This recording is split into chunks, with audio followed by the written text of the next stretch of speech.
2 minutes past noon, where I am today in Denver, Colorado. Thrilled to be joining you all.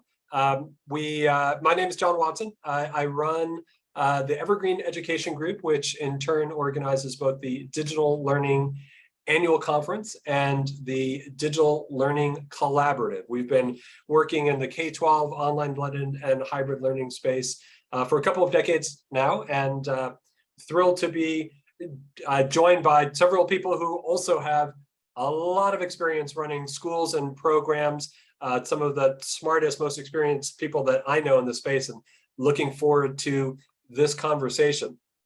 So what is this conversation? Well, it seems to us in conversations at places like DLAC, a lot of people tend to talk about online and blended and hybrid learning, talking about K-12 versus post-secondary, and certainly versus corporate training, but they don't tend to break down K-12 so much. A lot of times people just say K-12 like it's one thing, but it's pretty clear, once you stop and think about it, that when you're delivering instruction, when you're teaching, whatever you're doing, looks very, very different if you're thinking about working with, let's say, a second grader compared to a high school senior. And so what we're going to be doing today is talking about how do we think about those differences at different grade levels? What does that look like? How do we think about differences? What are the best instructional and student support practices based on those different ages? I'm going to start by going to each panelist and asking just for a quick intro, and then we're going to be digging into a number of different questions, different areas that we'll be exploring. We certainly encourage those of you who are joining us to put any questions in the chat window, and let us know any directions that you'd like us to take with this discussion. All right, I'm going to start with Katie Allison. If you could just tell us a little bit about yourself and a little bit about your school, and then we will get going. So Katie. Hi, everybody. I'm Katie Allison. I'm the Executive Director of I6C Virtual Schools, and we serve students statewide in the state of Idaho. You know, just a little fun fact about me. I know we're going for intros quick. Even though I work online and feel like I'm married to the computer, I really like offline time. So I really like backpacking, high adventure, that type of thing. As busy as many of the online schools were during COVID, I didn't have enough time doing that. So I'm making up for lost time. Excellent, thank you, Katie. And I love the way you talk about that. I'm actually the same way. I feel like I spend so many of my working hours staring at a computer that when I'm not staring at a computer for work reasons, I like to be as far away as possible. Holly, let's go to you next. Hi, I'm Holly Brisky. I am the supervisor of online learning for the Capillary Online Learning Association, also known as KOLA, in Harrisburg, Pennsylvania.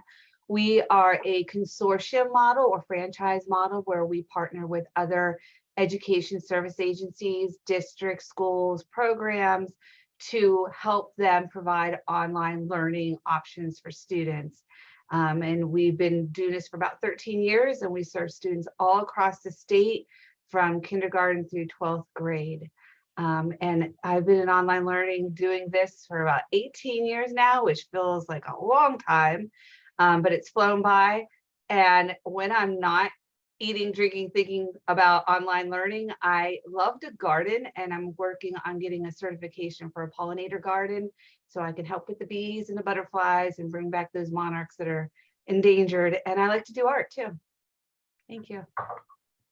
Holly, I need to get you a bumper sticker from our local elementary school, which is right around the corner from where we live.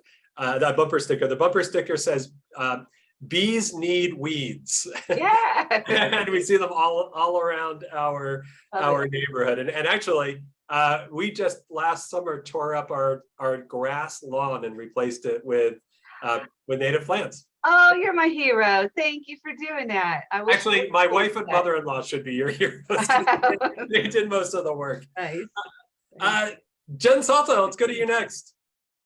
Hi, my name is Jen Salsa. I am the Vice President of Product Management at StrongMind. We are located, and I'm located in the delightfully hot desert of Arizona. I will not tell you the temperature today because that's what Arizona folks do, and I'm going to go against the grain today. But it is warm. We'll just say that. I have been in this role with StrongMind for a little over 3 years, and I have been doing this work for almost 20 years. We're not doing math on that either because math and age and no, but I have enjoyed every minute of it. Fun fact, when I'm not doing this, I actually love to create stickers and do art and write and do all kinds of crazy things. And I'm not opposed to any time on vacation, particularly on a cruise or in the pool. And lastly, this is a conversation that comes up a lot around here. This is the most normal my hair color has been in a very long time. And that's going to change tomorrow. So anyway, yeah, glad to be here. We're going to have you back on a webinar tomorrow, Jen. I know. I'm going to have to update. send pictures to everybody. Hey, before we so we're going to get into some different topics, talk about communications, instructional, student support strategies, a variety of things like that. Before we do that, though, I want to just dig a little bit deeper into each of your own situations, your schools, who you're working with, that sort of thing. I'm going to go back in the same order. So Katie, I'd like to start with you. If you could just tell us a little bit more about iSucceed, the types of students that you're working with, your full-time online school working across Idaho. And I noticed, I think it's on your website, that you fairly recently added middle school because you were previously an online high school. Is that correct? And can you tell us a little bit more about that? Yeah, absolutely. iSucceed started back in 2008. And as everybody was talking, I neglected to talk about my experience in online. Yeah, the math is really revealing. So I started with the school in 2008 as a part-time teacher, but I had actually taught online for another entity here in Idaho. And I started really teaching online back in 2002. So that's 20 years. And it just hit me just now. But in 2008, when iSucceed started, its initial focus was more on bridging the gap for at-risk kids. The core mission of the school actually was focused on Latino youth, just because historically that had been a group that had higher dropout rates, or bringing them back into the education system was an important thing. And we still do that to this day as part of our mission. But along the way, we started recognizing that there were other students that could benefit from this. And they came to us with their stories, and we really learned from that. You know, being in Idaho, there's also a lot of rural areas. So we served a lot of kids in rural areas where either it was a long, like we're talking, you know, an hour to get to school, or there was only one choice in that rural area, and it didn't work for them. And, you know, probably the first half of our existence, a lot of our kids were non-traditional and older. So 40% of our population at the time was 18 and over. So that was a different type of student to help. I mean, this was definitely a non-traditional student who came to us with different needs. But as the years passed, you know, we started to see kids that needed something different, who needed a unique structure. And, you know, not only to catch up on credits, but students who really wanted to balance other things, whether that's professional, you know, sports, or wanted to do college credits and be in high school at the same time. And we offered that type of structure and flexibility to do that. We recently, last 2 years, we opened up 8th grade, and now we're opening up 7th grade. And part of that was the need from our students and parents who really wanted something different in the middle school range, which made us rethink some of the things that we had been doing in high school and looking at what the best practices were for that age range and what their needs were. And we also have an alternative academy that serves 9 through 12. We're going to get deeper into some of those differences between middle school and high school. Before we do that, though, Holly, I'm going to go to you next. Can you talk a little bit more about the work you're doing with districts and also with the range of students that you're working with? Sure. So when Keola was established back in 2009, it was out of the need to offer options to students. Pennsylvania is a very large cyber charter school state, and the funding model makes it a little contentious of how the funds follow the student or don't follow the student and reporting. And that's for a whole nother webinar to get into. But out of that grew our program, and it initially started serving just the schools in our footprint. We're an education service agency, so there's three counties we serve, and it was an effort to give schools the option of offering online learning so students didn't leave for cyber charter, as well as creating equity. We have the haves and the have-nots in Pennsylvania, and that doesn't just mean it's suburban, it's very rural. You can immediately think of the haves and have-nots when it comes to rural education. So it was an effort to level the playing field. And since that time, we've continued with that mission. And we started off with just the high school. Then we moved to middle school and elementary. We've been offering probably, I don't know, 8 years now. And the type of students we serve are every kind of student, from a student that does not want to come to the classroom because of COVID or fill in the blank illness, to students that need flexibility, to students that just really thrive in an online environment, to students that just want to take one class online, credit recovery, every single thing every area you can think of is the type of student we serve. There is no one trend. But what we saw in numbers is before COVID, we as a consortium, we at that time were serving about 10,000 students, only 400 of them were elementary. And then when COVID happened and that year that we all want to forget about, we jumped in a matter of months to 17,000 elementary students. So we learned a lot. Our numbers never went that high again last year, thankfully. We're now averaging about 1,500. And the reason was because schools, programs didn't feel philosophically that elementary learners should be online learners. And they were willing to have those families leave for cyber charters who do a great job at all levels, instead of offering that option. And COVID forced that to change. So that elementary population now is getting served a little bit more than they had before COVID. So good, coming out of the bad in some ways. But we continue to serve majority middle and high school students.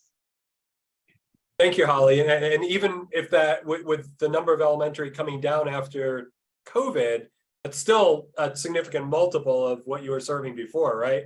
Absolutely. And the schools have really started, and I'm sure we'll talk about more, thinking about how they serve those elementary learners, because as our theme is, you can't do the same thing and serve them and teach them and have them learn the same way as you do a high school student. We don't expect that of traditional learners. So it can't be replicated with online learners either. So they really are starting to change how they think about that, which is good. I'm going to come back to you, and we're going to dig into that momentarily. Before we do that, Jen, some interesting accounts from Katie and Holly about what's happened over the last couple of years. I wonder if you could just talk about your perspective. Being at StrongMind, you're seeing a lot of different schools and programs that you've all been working with. What does that look like for you and for StrongMind?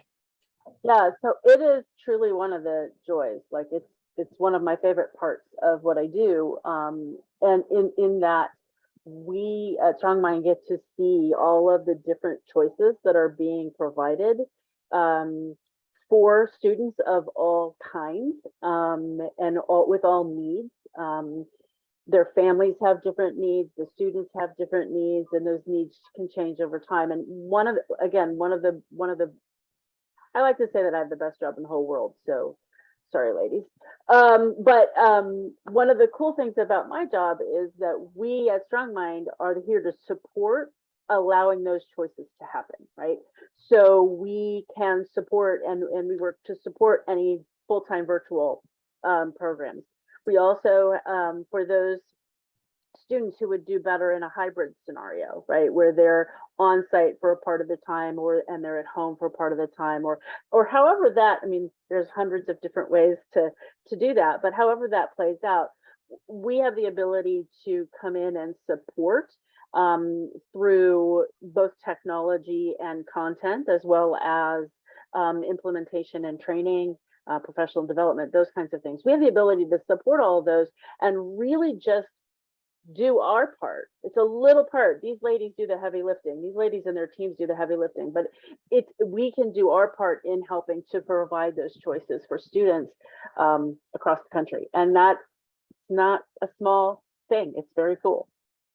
Especially in this, I was going to say post-pandemic time, given the summer waves, it feels like just about everybody I know got COVID at some point this summer. So it's not quite post-pandemic, but at least it's post the worst effects of the pandemic. But regardless of what stage we are with COVID, there's certainly been an explosion of online and blended and hybrid learning activity. And we've got folks like Katie and Holly who have been thinking about this for a few years, but we also have a lot of people getting into it for the first time. And I'd like to bounce off a little bit of what Holly said, and that is that, you know, when the pandemic hit, and even sometimes pre-pandemic, you had folks who were just really trying to replicate the in-person classroom online, and I think that we saw that's not that those things are not the same. If you take a look at truly virtual and you take a look at those hybrid scenarios, they don't look like what many of us, and I'm speaking for myself as a parent at the moment, felt or experienced as our students were in that emergency pandemic mode, and those schools were in emergency pandemic mode. Yeah, it's a big deal to think differently about it, and it provides a very rich experience. Yeah.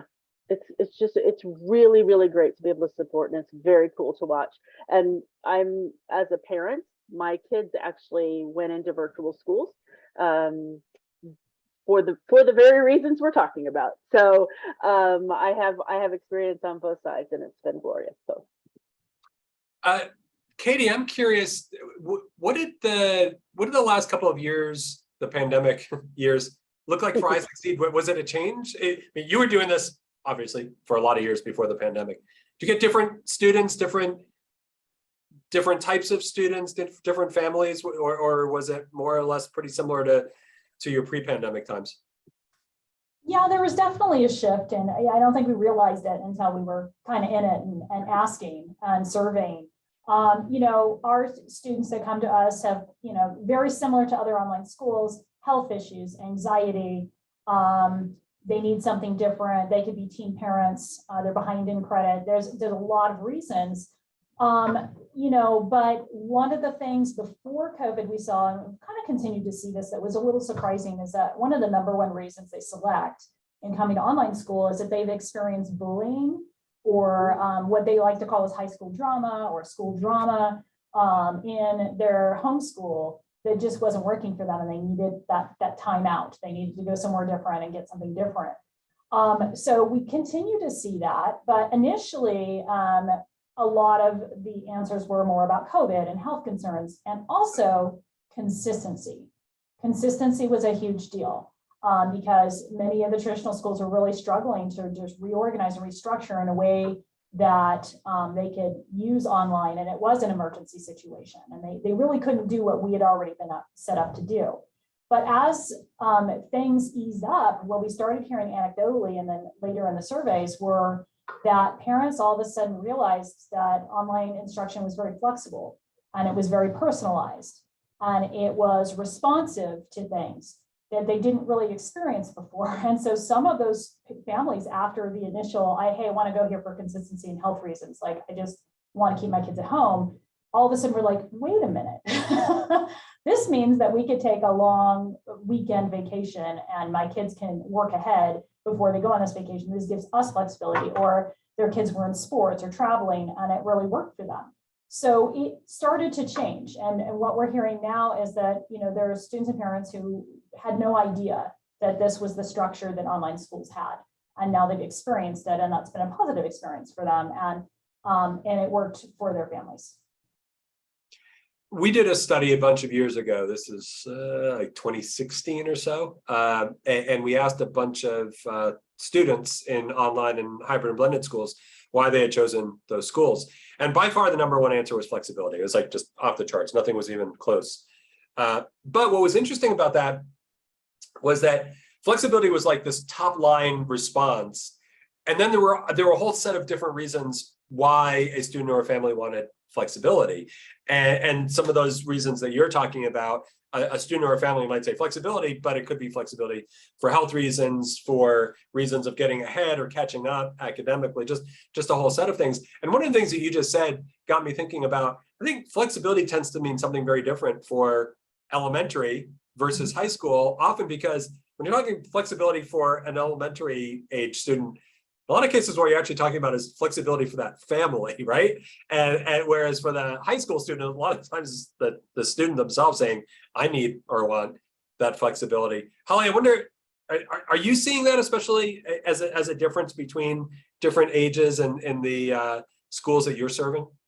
Yeah, the families that choose online learning for their elementary kids, they want flexibility not just for the family, but within a day. That bell schedule, they don't really want to adhere to. They want to be able to have with flexibility with when work gets done during the day, the week, or for traveling. So absolutely. And at the high school level, it's more, I have a job, so I need to have flexibility so that I can get my job done, or whatever more older adult opportunities that they are pursuing. So it's definitely more singular at the high school level than at what we see at the elementary. Yeah, that makes sense. Yeah.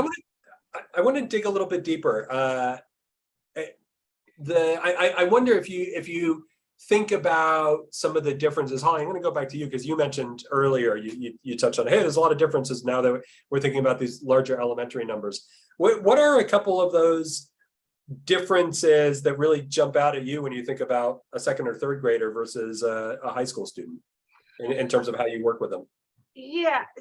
So in terms of how we work with them, so what we do is really do a lot of professional development at the elementary level, helping teachers understand how to deliver instruction. We have a lot of schools that I'm going to just say kind of contract for their instructors and also or use their own. And when they're using their own, they don't understand there should be some training around how do you deliver instruction online or support an online learner. Communication, you have to be very careful how you communicate with a young child and be tone appropriate through email or however you're communicating with them. So we do a lot of training around that. And then we also help the schools understand that if they're able to use their own teachers for their program, that really strengthens that community aspect for the student. They're still in the school getting the school district's teachers, but also are learning online. So we help them rephrase that. And at the higher levels, that professional is still there. It's just tailored a little bit different. That concept of how much screen time they have, what can be done online and what should be done offline. Those younger kids are learning how to read, they're learning their math skills. That takes a lot of attention from a teacher that you can't just say, go online and learn this. It has to have more interaction and emphasizing that guardian role, family role for those young children. You have to have an adult working with them. You can't just put a kid in front of a computer and say, go at it and think they're going to do well. It's going to lead to so much frustration. So there's a lot more support at that elementary level. I think what you're talking about in terms of that guardian or learning coach role, whatever you want to call it, in my experience, that's one of the most basic overlooked elements of especially elementary. Probably true at all levels to some extent, but especially elementary. And we saw, especially during the early days of emergency remote learning, a lot of elementary students being asked to be on video for 5 hours a day, and it was the best that like the districts some of them had a weekend to adjust, and we understand why that's what they had to do in the short term. But it certainly wasn't a good long-term idea, and I think one of the areas that people have gotten to better understand is what that actually looks like in terms of the mix of online and offline, the mix of what the online teacher is doing versus a learning coach, a guardian who's working with that student or multiple students in a family. Katie, what about? Can you talk about some of these ideas? Are there differences between a seventh grader and a let's say a high school junior or senior that you're thinking about in some of these topics? Yeah, so for us, when we dove into this, I think initially what happens, especially in the online world where it's all one school, as opposed to the separation you see in traditional, is that you initially, especially if they're starting with high school, I think our lens initially was like, oh, well, we'll just do it like the high school, but for middle school. But it didn't take, it took a short amount of time to realize that that necessarily wasn't going to work. And part of that is, as we started diving into things, we realized, you're going to get more engagement with your parents in middle school. They're going to be more concerned about what their access is like and what the times are, and kind of have that set up. But also much of what we read and held to be true as we went into it last year is the kids in middle school are looking for more opportunities for connection. And that can be connection through the academic stuff, but it could also be connection through their advisory teacher. So we don't have a learning coach in ours, and we have an advisory teacher. We may adopt more of a learning coach atmosphere as we kind of work things out, but the advisory teacher is really that core person that the student can connect with. So for our middle school, we did a couple of things different. In high school, we have quarters, and the quarters work really well for older students and students who need that flexibility and can just focus on 3 things at a time. For middle school, we decided not to go that direction. And part of the reason was a lot of what we were seeing is that middle school students can tend to want more time to sort through their curriculum and get more time to process it. And especially in math, in the state of Idaho, math scores are historically low. There's some lacks in the math instruction. And so we decided, let's start with semesters for core and electives for, quarters for electives. And part of that also was that the student would have extended time with the teacher to build that relationship. So we'll see how that goes. We're in our 2nd year. So we may find that, oh, well, maybe we can adjust this, or maybe there's more information out there that looks a little different. But the communication between the teacher and the middle schooler, there's a lot more interaction where it would be like a video chat, or we have live offices, but we put in a lot more connection activities, because we do things a little bit differently for instruction in the high school. So we do video instruction. We use Flipgrid. We just do things in a variety of ways for that communication, because at the heart of it, it's really just what is going to engage that student, and different types of communication engage different types of kids. Can you talk a little bit more about it? I think you said there's a teacher who's in an advisory role with the student. So is that's a teacher who stays with that student for a semester, quarter, year? What is that? And how is that formalized? Yeah, so we actually have this model in high school, and it tends to work pretty well. So the students have their regular teachers, their core classes, their elective teachers that they can ask questions with and get that academic help, a lot of one-on-one help there. But the advisory teacher really is more about engagement. And really checking back on these students, especially those that maybe aren't logging in as frequently, or they're not hearing from, and trying to build that connection there to get them back engaged in the courses. And this has worked really well for us in high school, but also in middle school, this has been really great as well. And because the core teachers that they work with, many of them are also, they have an advisory role as well.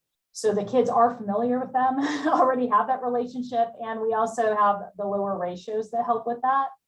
But most of that is around engagement. It is looking through and looking at kind of the whole comprehensive picture of the student, looking at all their grades and saying, hey, you're doing like really great in most of your classes, but I noticed a little struggle in Spanish. How can we help you? So, and also having that advisory teacher also has strong communication with the parent in the middle school. That's something, in high school, the parents are not as engaged. In middle school, the parents tend to be more engaged. And so we want to make sure that the parent also has a contact person that they can get their questions answered. Yeah, that makes a ton of sense. In fact, a question just came in the chat window noting that connection and engagement are incredibly important. And I'll actually put this question back to Holly. What kind of supports are available for learning coaches at the different grade levels? So I'm going to ask Holly, I'm going to ask you about that in terms of how you think about working with learning coaches. And actually, then Katie, I want to go back to you and ask about the advisors you have. But let me start with you, Holly.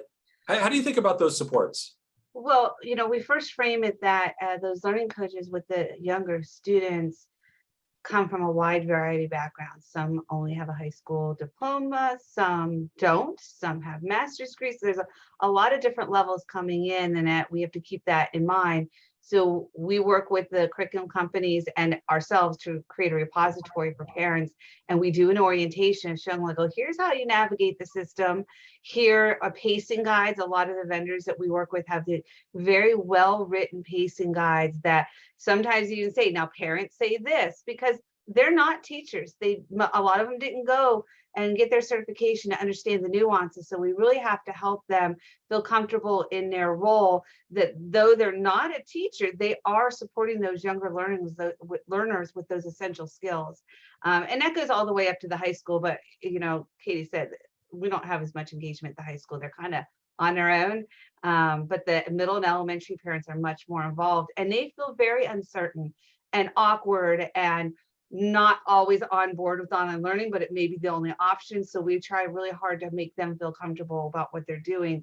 And like I said, the curriculum companies we work with have tons of resources that we push out and make sure that we help them understand where they're at, and pacing guides are perfect for that. Yeah, excellent. Thank you. Katie, I'm going to go back to you. And then Jen, I haven't directed a question to you, so I'm going to go to you next just to comment on some of these things that you're hearing. But Katie, I want to ask you, so about these advisory folks, are those teachers who are taking on advising as something they're doing in addition to academic teaching, or are they counselors? And how do you think about the supports that you're providing to them as your role leading the school? So the advisory teachers also are teachers that teach another class. So we just kind of balance out their course loads a little bit and differentiate their duties. What the core teachers do in their tasks are different, and have different intervals, whereas the advisory teachers really focus on every couple of weeks, checking in, looking at how they're doing in all the courses, looking at if they've logged in, reaching out to the parent, building that connection with them. So that structure is a little bit different. And like I said, it actually was born out of understanding in the online world, especially with our high schoolers, that there is that tendency initially for those students to come in and be overwhelmed or get behind. And so you really needed that connection, and just connecting with the post in the chat for what should we make available in schools. I think one of the things that I think that is really important, that I think the traditionals weren't really able to do, is in the online world, the focus on the teachers and even the advisors are more in facilitating and connecting and guiding, and less on the curriculum development, because the curriculum development has already been done in most of our schools. We purchase curriculum, we do customize it, but the heavy work really for us is communication. And so our teachers were able to not only email, because we saw a lot of that in COVID with a lot of traditional teachers just emailing, but our teachers call, they text, they try and do message. We are in the Google environment, so they have chat, and do video chat. So the variety is what we've been able to provide, and that has worked really, really well to get that connection. I had a child in middle school during COVID in traditional school, and communication was hard because the teachers they didn't have the time to call everybody because they were still doing they were not only doing their curriculum, they were also trying to digitize it. So our structure really makes it unique, and our structure is really suited for that type of model. Yeah, I've heard the phrase connection before content a lot, especially over the last couple of years. And I think that's a simple and succinct way to describe what you're explaining in a lot more detail. It's incredibly valuable thinking about all those different ways that your teachers are reaching out and connecting with students. Jen, I wonder if you'd like to reflect on what you're hearing from Holly and Katie. Yeah, so one of the things that struck me as I was listening is just, and I know there's an intentionality behind all of this, but it's very interesting hearing it as part of a panel, but just the idea of how developmentally appropriate everything is, right? There are things that the little kiddos, and the little kiddos would not like me calling them little kiddos because they're grown people, but our K through 3, our youngest folks who are coming on, you know, they're comfortable with technology, they're comfortable with these things, but they're not independent. They're not independent readers. They're not independent. They want to be desperately, but they're not there yet. And then just to hear the progression between sort of that kindergarten through those early years up through, as Katie was talking about, those middle school students, and then up into those high school. It just, the phrase developmentally appropriate just hit me all the way through that conversation. And it feels like the connection is developmentally appropriate. What we're doing as far as looking for learning coaches and the advisory to support, that's developmentally appropriate, right? You're hitting those kids where they are and they're moving, and that's what allows them to have this choice and allows them to be successful in it. So that just struck me really hard as that whole kind of conversation was unfolding. You know, to add from the publisher side, for lack of a better way to describe us, but from the publisher side, one of the things that's really important for us and that we strive to do is to make sure that there are those supports for the adult supports that the students have. And I use adult supports as an overarching term because I also know that some of the adult supports are really 7th graders helping 2nd graders. Or no, this doesn't happen in my house because but a senior in high school helping an 8th grader, not at my house. That doesn't work. But I do know that those supports are there. It's not necessarily an adult. So being able to provide ideas of what you can do off computer, ideas of how to support specific topics, as Holly said, the pacing guide. You know, hey, here are some, you know, science pieces you can do. Here are some common misunderstandings. The ability to support that, and so that we can be developmentally appropriate, and so that those who are working with these students can be appropriate across the board. I feel like that's a huge key. I will, and it might be odd coming from somebody who does what I do, but I will agree that it's connection and building a learning community over the content. Content is extremely important. It grounds the whole thing, but if you can't connect and you can't work in developmentally appropriate ways, it falls apart really quickly. Well, I think the presence of a solid technology platform and solid content allows for that connection. Right. Because then if you're the teacher, if you're the school leader, you don't have to worry like, hey, did we cover that standard? It's like, yes, we know we covered that standard. That's in there now. Now let's focus on these other areas. I noted. Sorry, I'm chiming in. That's absolutely correct. 100% agree. Denise in the chat window mentioned, she said when she was teaching in middle school, she had a group of students assigned her as in an advisory group, and she talks about that. And it's really interesting to me because I feel like this advisory role, this role of making sure that every student has a caring adult professional at the school is so critical. And it's something that traditional schools have done at varying levels. And I think there are a lot of us, I mean, I can think about my high school years, and I had a couple of teachers who were doing that for me, but it wasn't formalized. It was a matter of chance, for want of a better word, that I had those teachers. And what I see a lot in different online and hybrid schools is the systematizing of that approach, which I think is incredibly valuable. And we do see it being systematized in some traditional schools as well. I think maybe just not quite as many. I love what Holly just popped in the chat, creating this guardian and learning coach groups, because while when I think of learning communities, it's definitely the kids, it's definitely the students, it's definitely the teachers, it's definitely the advisors that are on staff, but it also has, in my opinion, has to be the parents. It has to be the adults who are supporting at home, or the siblings who are supporting at home, and bringing them into the communities. I think that's a place where a virtual or a hybrid environment actually does a better job in a lot of ways than a traditional, because it's a have to, right? It's part of pulling those things in. And I think that's a huge advantage. And Holly, I just love that idea of creating those groups to help build those supports in that community. Is there anything else you want to say about that, Holly, or No, you don't I have hope to. that that's it all. But it's non-threatening too.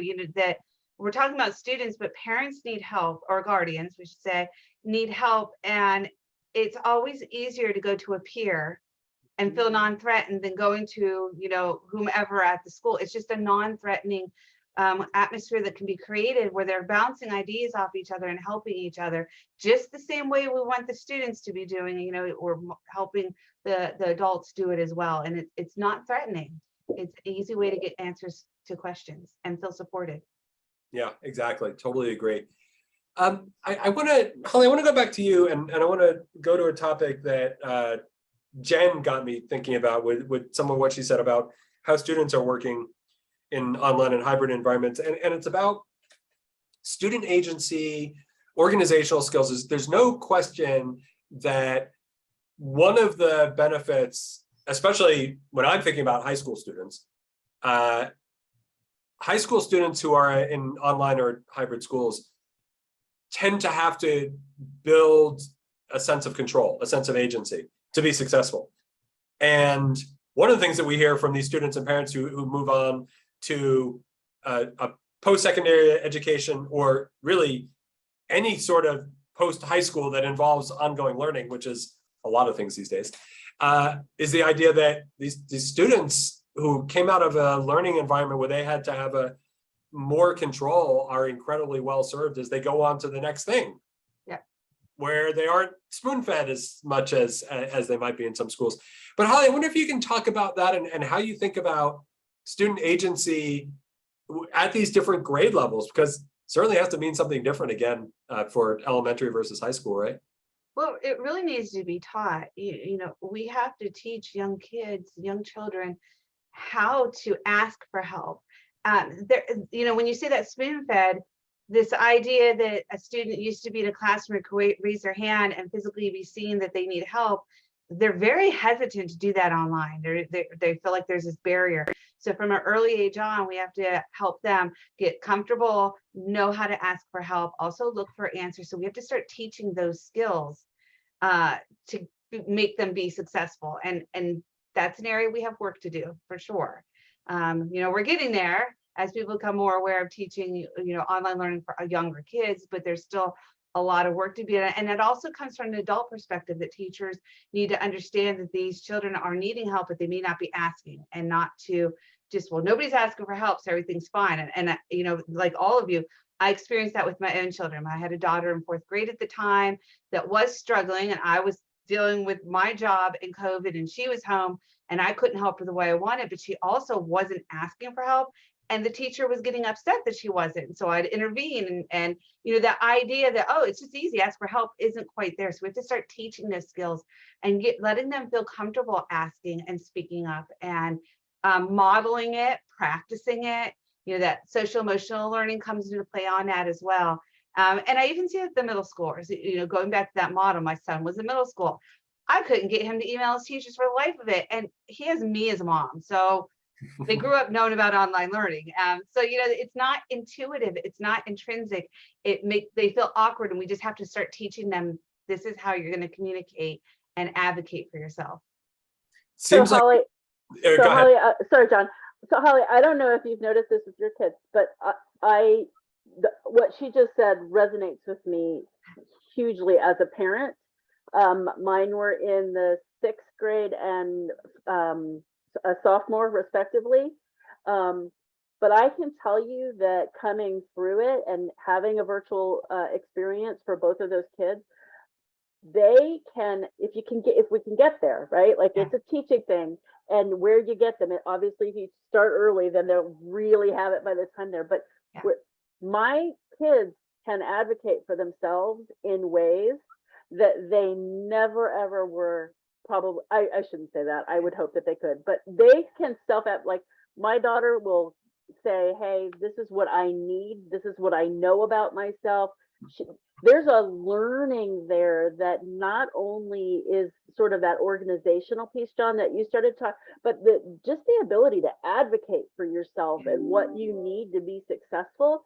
I've seen a massive difference in sort of before virtual and after virtual.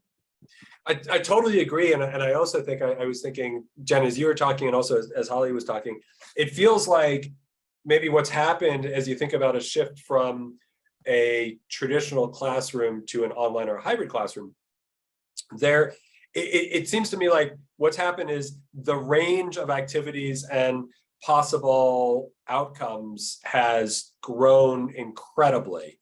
Now, that's not to say that you can't have a kid who's totally disengaged in a physical classroom. I was a student completely disengaged in a lot of physical classrooms when I was in high school, but it is still a little bit harder to disappear than it is in the online classroom. But the flip side is for the students who are engaged, or whether it's in an education environment or not, kids who are engaged, anybody who's engaged, the amount of information at their fingertips is incredible. And I actually think that that line gets used a little too much. You know, I feel like I've been in too many conference sessions where somebody holds up a phone and says, it's all here, you know, because that really, I think, devalues the education process. But at the same time, I have a nephew, for instance, who was in a hybrid school when he was in high school, and now he's in college. Every time I'm talking with him, I feel like he's in the background Googling whatever I'm saying and coming up with his own views on whatever I'm saying, and he won't hesitate to add to the conversation. And he's just constantly doing that, and that is a completely different scenario than certainly when we were in school. That's my entire parenting experience, John, in a nutshell, right there. That's it, right there. And my nephew in that situation, he's pretty adept at this stuff. You know, he knows he somewhere along the way, teachers, parents, somebody really, and he's a smart kid, helped him figure out how to distinguish good sources from not good sources, because he comes back with good stuff. Yeah, but I think that's where Holly's point is super important, is again, on a developmental level, what you do Right. with third graders is going to be different, but this isn't, you're not born with this stuff. No. We do have to teach it along the way. And I think that I think there's a huge opportunity there. Additionally, I also think that that's a responsibility, right? If we're going to say that our kids are ready to go to the world after they graduate, this is part of that, right? Having agency, being autonomous, figuring out how to advocate for yourself, figuring out how to navigate the world. Like, those are all really important things that I think come out of that virtual environment and the hybrid environment, because they have, in part because they have to, right? There's a requirement there that doesn't necessarily exist in a face-to-face environment. Totally agree. And you touched on another one of my pet peeves, which is when people say, oh, kids, they know tech, they're great at it. Why, you know, this just happens naturally. Yeah. It doesn't happen naturally. Yeah. The idea that a student knows how to navigate Snapchat and TikTok doesn't mean that they actually have any clue how to learn online. And a couple of you mentioned the idea of intentionality in this conversation. I think that's such a key part of this entire discussion, because I do feel like, you know, over the last few years during emergency remote learning, during the pandemic, there's just been a flood of people discovering what you all have been doing for a long time, right? And I call it the Columbus discovers America aspect. It's, you know, Columbus shows up and like, hey, nobody's ever been here before. It's like, well, actually a few people have been here before you showed up. And it's the same thing in our field. And I think there's a lack of understanding among folks who are newer about, there's a lot of things that educators in our field have been very, very intentional about for a couple of decades now. Katie, I want to go back to you, specifically around the building agency and organizational skills. What does that look like at I Succeed? And again, on the theme, different for middle school versus high school? What does that look like? Yeah, I think, as we've discussed, I mean, the structure of it, the structure of online really does build that, because you have to have some self-motivation to be successful. You have to follow what your organization can be. When are you going to work on your classes? What time of day? Are you going to get this finished by the deadlines? So, instead of the teacher being this constant kind of like, you must do this, you must show up here, you must do that. It is a lot on the student, and the student needs to figure it out. One of the things that we adopted a couple of years ago is an AVID program. And AVID is a nationwide program that you see in a lot of traditional schools, and it is all about agency, academic skills, meshing those with technology skills, and then building on communication and advocacy. And we adopted it, and we did it before COVID. So we made an online AVID program, which was rare in itself. And then COVID came, and then AVID was like, oh, we need to switch some of these things, to the online world, and here's how. And they did a really good job of that. But what AVID does is take a lot of the best instructional practices and kind of package it into one. So one thing that I'll just use as an example to answer your question is, one of the things we have our students do is we have them go back and look at the grade weighting for their classes. And we look at, where are you in this class right now? Where do you want to be? Setting that goal. And then when they figure out, oh gosh, I'm kind of behind and I need to do this. Okay, how can you approach your teacher and ask them to help you on this particular project? And they write it out and what they're going to say. And it gives them that scaffolding to feel comfortable doing that. Now, granted, a lot of students will feel much more comfortable saying and asking for help in text than in the traditional classroom, especially in front of their other peers. So we do see a lot of independent, one-on-one type of stuff going on. But, part of that is just looking at that agency and looking at, okay, so now you've accomplished this class. What's your plan for the next semester? What's your long-term goal? And helping them see that everything they're doing right now builds on their future. And that, I think that's super important. And it's a skill set that in traditional schools, you try to have in there, but a lot of students either come to it with those skills or not. We're thinking, it's important to teach everyone those skills and to provide them the opportunity to access, those supports to build them. I love the way you're talking about that. And I go back to Jen had mentioned a couple of times the idea of developmentally appropriate. And I think that's such a valuable framing of a lot of this discussion. I was having a meeting yesterday with a guy from Nepal, and we were talking quite a bit about differences in education between here in the US versus education in a lot of schools in Asia. And he was talking about, and I've heard this before, the idea that schools in Asia are so much about drilling information, and students are accustomed to that. And then when you transition, especially this is like college level, but you get into undergrad, and then even as students become, if they're going on to graduate work, they have to make this transition from being able to answer a lot of questions to ask questions, because that's what it means to be a scholar in a certain area. It's about, okay, what can I ask that's going to further knowledge in the field? And that's just the next level of, it's like, have we helped students along the way, at every step along the way, think about the next level, whatever that is. And Katie, the way you're talking about that, I think fits in perfectly to that type of progression, which is all about helping students get to wherever they want to be. One of you, I don't remember who said it now, but one of you was talking about the idea of how students think about what they want to do next, which it may be in school, it may be an interest, a passion, a pursuit. There's some schools that I'm thinking about, a specific hybrid school that we've worked with, where they talk about a pursuit that every student identifies a pursuit.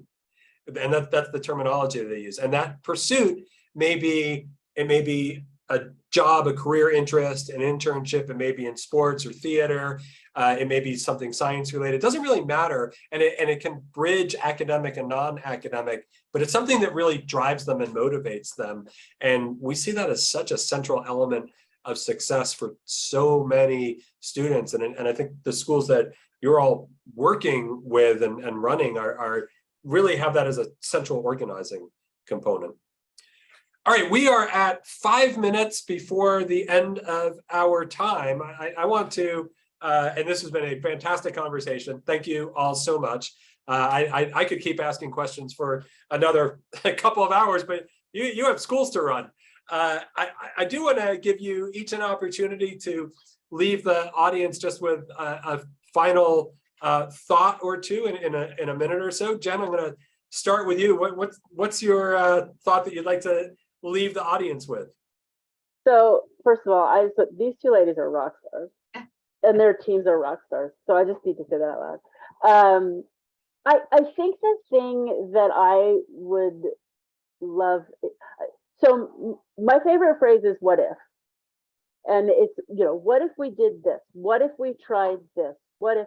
And I think the thing for me in all of this is, what if we looked at the way that we school students, again, with intentionality and under that lens of developmental appropriateness, and what could we do if? What are the next steps? Because like I said, these two ladies are rock stars and they've been doing this and they've got it down. But what's next, right? Like I'm looking at that, okay, so what if we did, and again, from a support perspective, I'm looking at and thinking of things about, what are the next possible pieces? It's an extremely exciting time. And my whole thing is, I just would advocate that everybody just keep that phrase in mind and say, what if we tried this? What's out there? And just kind of keep that eye on the next horizon, because I think as far as we've come, we have that much farther to go. But I do know that because I work with some amazing people in our schools and just in our organization, I think there's a lot more to go, and I think it's going to be a really cool journey. Thank you, Jen. Katie, going to go to you next. I think for me, I'll keep it simple. And I think this is where hopefully we're at as we've gone through this stage the last couple of years with the shifts in education, that learning can and should happen everywhere. It can happen anywhere. And I think that that's something that we need to explore more. And I also feel like, learning should have flexibility and choice. And I think part of that, when you offer that, is that you're able to connect with students who really the traditional system hasn't been able to serve, because they do need that. They might be a different type of learner. They might have all these other issues. And when you can connect with them in that way, you're going to elevate their success. You're going to help them get to that point where they might not have reached it had you not done it. Agreed. Love it. Thank you, Katie. Holly, I'm going to give you the last word. Great, thanks. I'm going to build off of what Katie said. It was a perfect setup. That what I really would like to see all of us in our, in the near future, I wish, is can we just eliminate the vocabulary of virtual or traditional or in-person? It just needs to be learning. It needs to be teaching. And it doesn't matter how it's delivered. Every way is so important, and every way needs its supports. And I just love us to eliminate the differentiation. And I know that's what we're talking about here, but forward thinking, it shouldn't matter whether students taking class online or in a classroom or both or all of the above. They're just learning, and teachers are teaching, no matter the mode. So that's what I would love to see going forward, and build upon that and eliminate those barriers. So John, there's your what if statement. What if we got rid of that vocabulary? I love it. I love it. Thank you, Jen. Thank you, Holly. Thank you, Katie. Folks, the contact information for everybody here is up on your screen. Again, I thank Jen, Holly, Katie. It's been a fantastic discussion. I could keep this discussion going. There's so much you all have to share. Thanks for taking an hour with me and with the folks who'll be listening.